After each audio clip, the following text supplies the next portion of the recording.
ನೋಡಿ, ಭಾರತೀಯ ಜನತಾ ಪಕ್ಷ ರಾಜ್ಯಾದ್ಯಂತ ಜನವಿರೋಧಿ ಕಾಂಗ್ರೆಸ್ ಸರ್ಕಾರ ವಿರುದ್ಧ ಇವತ್ತು ಹೋರಾಟವನ್ನು ಪ್ರಾರಂಭ ಮಾಡಿದೆ. ಪ್ರತಿಯೊಂದು ಜಿಲ್ಲೆಗೂ ಕೂಡ ಜನ ಆಕ್ರೋಶ ಯಾತ್ರೆಯನ್ನು ಮಾಡ್ತಾಯಿದೆ. ನಮ್ಮ ಜಿಲ್ಲೆಗೂ ಕೂಡ ಜನ ಆಕ್ರೋಶ ಯಾತ್ರೆ ಬರ್ತದೆ. ಈ ಮಧ್ಯೆ ಹಾವೇರಿ ಜಿಲ್ಲೆಯಲ್ಲಿ ಅಹೋರಾತ್ರಿ ಧರಣಿ ಮಾಡಬೇಕಂತೇಳಿ ಜಿಲ್ಲಾದ ಎಲ್ಲ ಪ್ರಮುಖರು ನಿರ್ಣಯ ತೆಗೆದುಕೊಂಡ ನಿಮಿತ್ತವಾಗಿ ಇವತ್ತು ಇಲ್ಲಿ ಅಹೋರಾತ್ರಿ ಹೋರಾಟವನ್ನು ನಾವು ಪ್ರಾರಂಭ ಮಾಡಿದ್ವಿ.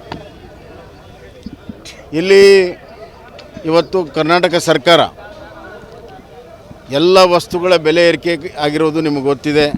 ಹಾಲಿನಿಂದ ಹಿಡಿದು ಆಲ್ಕೋಹಾಲ್ವರೆಗೂ, ಡೀಸೆಲ್ಲು, ಪೆಟ್ರೋಲು, ಎಲ್ಲ ಸ್ಟ್ಯಾಂಪ್ ಪೇಪರು, ನೀವು ಇಂಥ ವಸ್ತುಗಳ ಎಲೆಕ್ಟ್ರಿಸಿಟಿ, ನೀರು ಎಲ್ಲ ಬೆಲೆ ಏರಿಕೆಯನ್ನು ಮಾಡಿದ್ದಾರೆ. ಅದು ವರ್ಷಾನುಪೂರ್ತಿ ಒಂದೊಂದೇ ಬೆಲೆ ಏರಿಕೆಯನ್ನು ಮಾಡ್ಕೊಂಡು ಬರ್ತಾಯಿದ್ದಾರೆ. ಸರ್ಕಾರ ದಿವಾಳಿಯಾಗಿದೆ.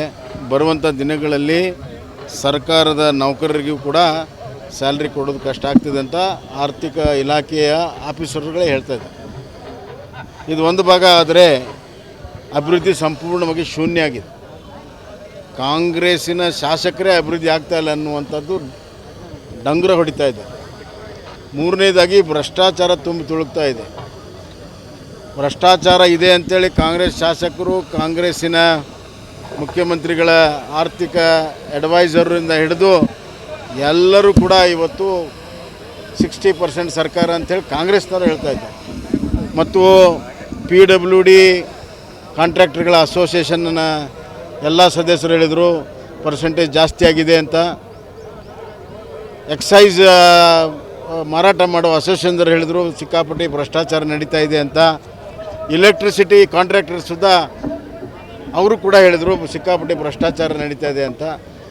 ಇಷ್ಟೆಲ್ಲ ಆದರೂ ಕೂಡ ಮುಖ್ಯಮಂತ್ರಿಗಳು ಕಣ್ಣು ಮುಚ್ಕೊಂಡು ಕೂತಿದ್ದಾರೆ.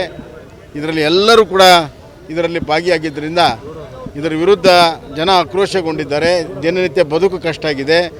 ಬಡವನ ಬದುಕು ಭಾರವಾಗಿದೆ. ಒಂದು ಕಡೆ ಗ್ಯಾರಂಟಿ ಅಂಥೇಳಿ ಗ್ಯಾರಂಟಿನೂ ಕೂಡ ಸರಿಯಾಗಿ ಕೊಡದೆ, ಇನ್ನೊಂದು ಕಡೆ ದೊಡ್ಡ ಪ್ರಮಾಣದ ತೆರಿಗೆಯ ಭಾರ ಬಡವನ ಮೇಲೆ ಹೇರ್ತಾ ಇದ್ದಾರೆ. ಇವತ್ತು ಉದಾಹರಣೆಗೆ ಹಾಲಿನ ಸಬ್ಸಿಡಿ ಸರ್ಕಾರ ಕೊಡಬೇಕಾಯಿತು, ಪ್ರೋತ್ಸಾಹಧನ 500 ಕೋಟಿ ರೂಪಾಯಿ. ಅದು ಕೊಡೋ ಬದಲು ಹಾಲಿನ ದರವನ್ನು ಹೇರಿಸಿ ಈಚೆಗೆ ರೈತರಿಗೂ ಇಲ್ಲ, ಈಚೆಗೆ ಗ್ರಾಹಕರಿಗೂ ಇಲ್ಲ. ಆ ಪರಿಸ್ಥಿತಿ ಇವತ್ತು ಇದೆ. ಇದರೆಲ್ಲರ ವಿರುದ್ಧ ಸುದೀರ್ಘವಾದಂಥ ಹೋರಾಟ ಪ್ರಾರಂಭ ಆಗಿದೆ.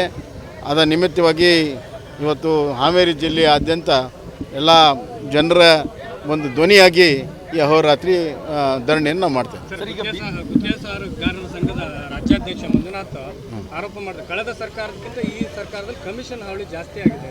ಅಲ್ಲ, PWD ಅವರು ಅಷ್ಟೇ ಅಲ್ಲ, ಎಲೆಕ್ಟ್ರಿಕ್ ಕಾಂಟ್ರಾಕ್ಟರ್ ಭಾಳ ಸ್ಪಷ್ಟವಾಗಿ ಹೇಳಿದ್ರು. ಮೀಟರ್ ತೊಗೊಳೋದ್ರಲ್ಲಿ ದೊಡ್ಡ ಪ್ರಮಾಣದ ಒಂದು ಅವ್ಯವಹಾರ ನಡೆದಿದೆ. ಬೇರೆಯಲ್ಲಿ ಎಲ್ಲ 700-800 ರೂಪಾಯಿ ಸಿಗೋದಿಲ್ಲ, 6-7 ಸಾವಿರ ರೂಪಾಯಿಗೆ ಮಾಡ್ತಾಯಿದ್ದಾರೆ ಅಂತ ಭಾಳ ಸ್ಪಷ್ಟವಾಗಿ ಉದಾಹರಣೆ ಸಮೇತವಾಗಿ ಕೊಟ್ಟಿದ್ದಾರೆ.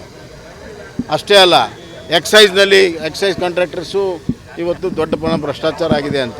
ಹೀಗಾಗಿ ಒಂದು ಕಡೆ ಆರ್ಥಿಕವಾಗಿ ದಿವಾಳಿ ಆಗಿರೋದಕ್ಕೂ, ಕಾಂಟ್ರಾಕ್ಟರ್ ಬಿಲ್ ಇಲ್ಲದಕ್ಕೂ, ಭ್ರಷ್ಟಾಚಾರ ಇರೋದಕ್ಕೂ ಮತ್ತು ಅದನ್ನು ಜನರ ಮೇಲೆ ಹೊರೆ ಹಾಕಿರುವಂಥ ಬೆಲೆ ಏರಿಕೆಯ ವಿರುದ್ಧ ಯಾವಾಗ ಈ ಸರ್ಕಾರ ತೊಗಲಿತು ಅನ್ನುವಂಥ ಜನಸಾಮಾನ್ಯರ ಒಂದು ಭಾವನೆ ಇದೆ. ಅದಕ್ಕಾಗಿ ನಮ್ಮ ಪಕ್ಷ ಅದರ ವಿರುದ್ಧ ಹೋರಾಟವನ್ನು ಮಾಡ್ತಾರೆ. ರಾಜ್ಯ ಸರ್ಕಾರ ಈಗಾಗಲೇ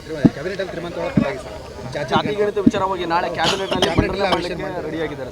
ನಾವು ಅವತ್ತಿಂದ ಹೇಳ್ತಾ ಇದ್ದೀವಿ, ನೀವು ಏನು ನಿರ್ಧಾರ ಮಾಡ್ತೀರಿ ಮಾಡಿರಿ, ಎಲ್ಲ ಬಹಿರಂಗವಾಗಿ ಬರಲಿ ಅಂತ.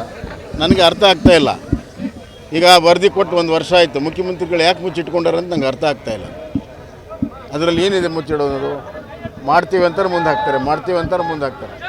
ಮಾಡಲಿ ಅವರು, ಅದು ನಾಳೆ ತೀರ್ಮಾನ ಮಾಡಲಿ, ಆಮೇಲೆ ಕಮೆಂಟ್ ಮಾಡ್ತೀನಿ. 8 ವರ್ಷದಿಂದ ತಯಾರಿಸಿರೋ ವರದಿ ಈಗ ಹೆಂಗೆ ಪ್ರಸ್ತುತ ಆಗ್ತದೆ ಅದ್ರ ಬಗ್ಗೆ ಎಲ್ಲವೂ ಕೂಡ ಕಮೆಂಟ್ ನಾಳೆ ಮಾಡ್ತೀನಿ. ಭಾರತ್